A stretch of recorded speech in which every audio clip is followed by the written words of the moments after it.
ক্ষমতার ভারসাম্যের জায়গাটা, ক্ষমতার ভারসাম্য তো আমাদের দল আজ থেকে প্রায় 2 বছর আগে আমাদের একবারে সংবাদ সম্মেলন করে আমাদের ভারপ্রাপ্ত চেয়ারম্যানের উপস্থিতিতে আমরা 31 দফার সংস্কার প্রস্তাব দিয়েছি।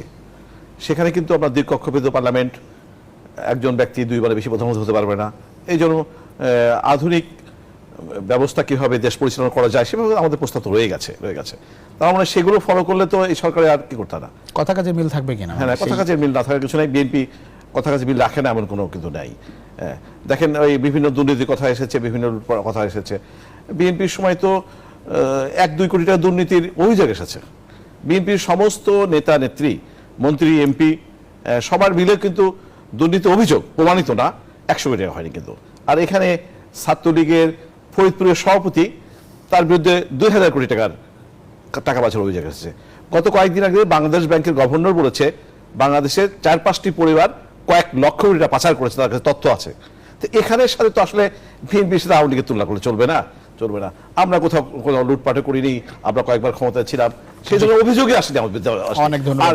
কোনো প্রকার গুম খুনের অভিযোগ নেই। দুজনকে অসংখ্য ধন্যবাদ আপনাদের মূল্যবান সময় দেওয়ার জন্য। দর্শক, নিশ্চয়ই পরবর্তী সময় অন্য কোনো সময়ে আলোচনা সুযোগ। দর্শক, এই ছিল আজকের ইনসাইড পলিটিক্স। দেখাবেন নেক্সট অন্য সময়। সে পর্যন্ত ভালো থাকবেন, সুস্থ থাকবেন, আশা করি নিউজ ফ্রেন্ডের